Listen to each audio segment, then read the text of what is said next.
भद्र देश में अश्वपति नाम का एक राजा रहता था। उनकी कोई संतान नहीं थी।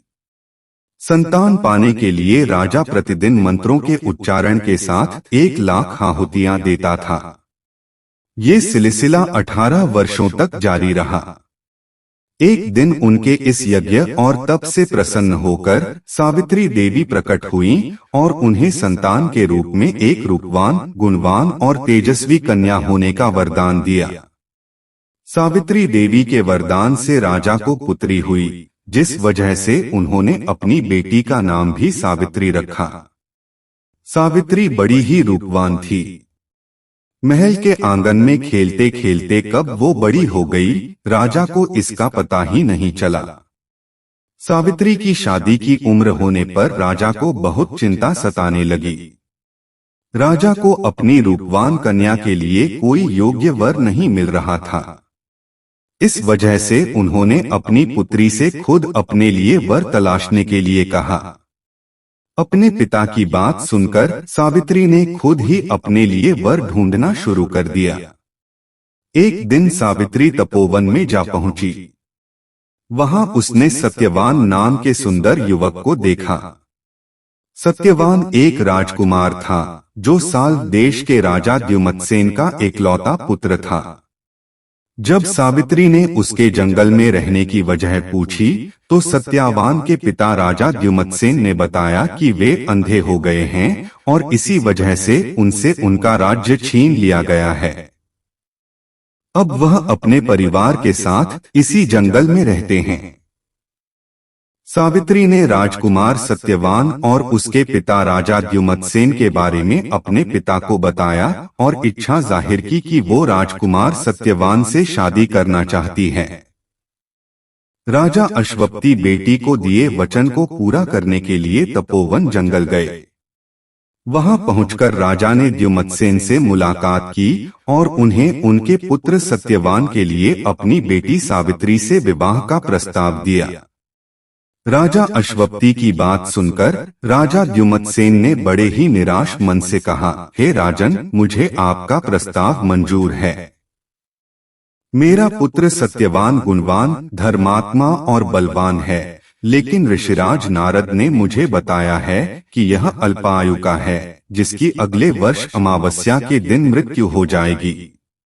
इसलिए मैं आपसे और आपकी पुत्री से विनती करता हूं कि आप किसी और युवक से अपनी पुत्री की शादी करवाएं। राजा द्युमत्सेन की यह बात सुनकर राजा अश्वपति और उनकी बेटी सावित्री काफी निराश हुए, लेकिन सावित्री ने कहा कि एक आर्य समाज की स्त्री होने के नाते वो अपने मन में सिर्फ एक ही युवक को पति के रूप में देख सकती हैं।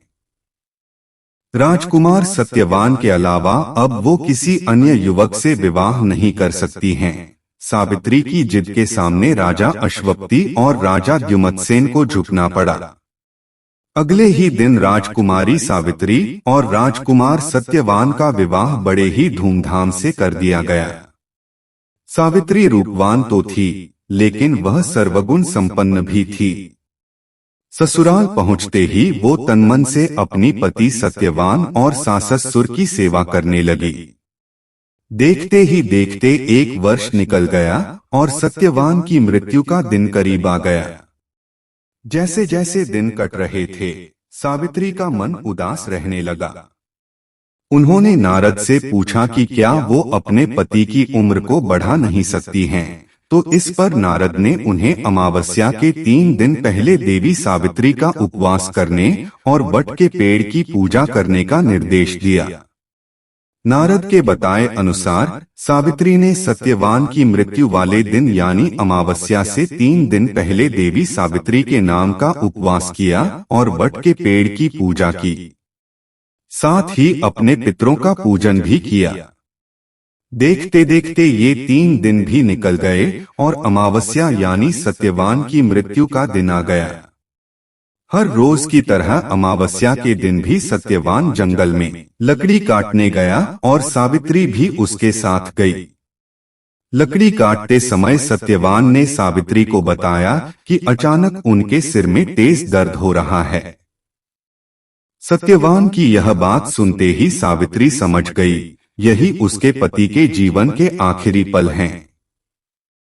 वो जमीन पर एक वट के पेड़ के नीचे बैठ गई और सत्यवान का सिर अपने गोद में रखकर सहलाने लगी। अगले कुछ ही क्षण में सावित्री के सामने यमराज खड़े थे और वे सत्यवान के प्राण को अपने साथ लेकर जाने लगे। सावित्री भी यमराज के पीछे पीछे जाने लगी। यमराज ने पहले तो सावित्री को बहुत मनाया कि वो जो भी कर रहे हैं वो पहले ही लिखा गया है, वो बस अपना कर्म कर रहे हैं। लेकिन सावित्री ने यमराज की बात नहीं सुनी और वह उनके पीछे पीछे चलती रही।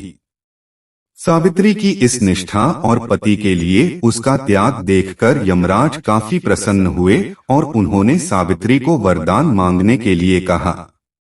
यमराज की बात सुनकर सावित्री ने कहा, हे यमराज, मेरे सास-ससुर अंधे हैं, आप उनकी आंखों की रोशनी वापस करने का वरदान दीजिए। यमराज ने कहा, ठीक है, ऐसा ही होगा। जाओ, अब घर जाओ, तुम्हारे सास-ससुर अब अंधे नहीं रहे। ऐसा कहने के बाद यमराज फिर आगे बढ़े, लेकिन सावित्री फिर से उनके पीछे पीछे चलने लगी। यमराज ने सावित्री को वापस जाने के लिए कहा, लेकिन सावित्री ने मना कर दिया। उसने यमराज से कहा कि वह बस अपने कर्तव्य और पत्नीव्रत का पालन कर रही है, इसलिए जहां जहां उसके पति जाएंगे वह उनके पीछे पीछे चलेगी। सावित्री की इस बात को सुनकर यमराज फिर से काफी प्रभावित हुए।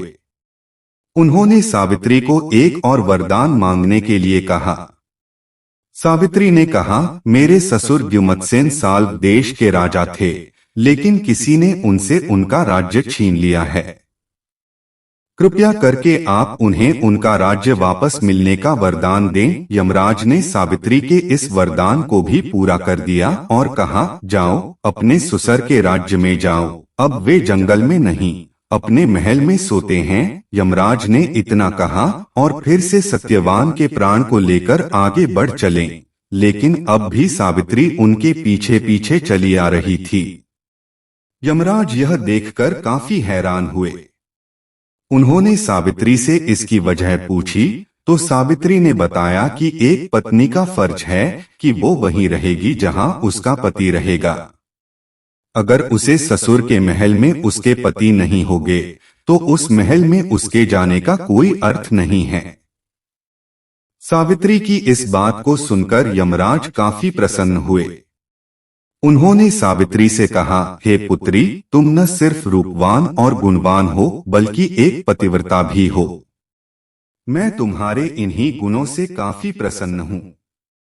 तुम मुझसे तीसरा वरदान भी मांग सकती हो। यमराज की इस बात को सुनते ही सावित्री ने कहा, हे यमराज, आप मुझे 100 संतानों की मां बनने का वरदान दें। सावित्री के इस वरदान को सुनते ही यमराज ने कहा, हे पुत्री, अब घर जाओ, मैं तुम्हारे इस तीसरे वरदान को भी पूरा करता हूँ।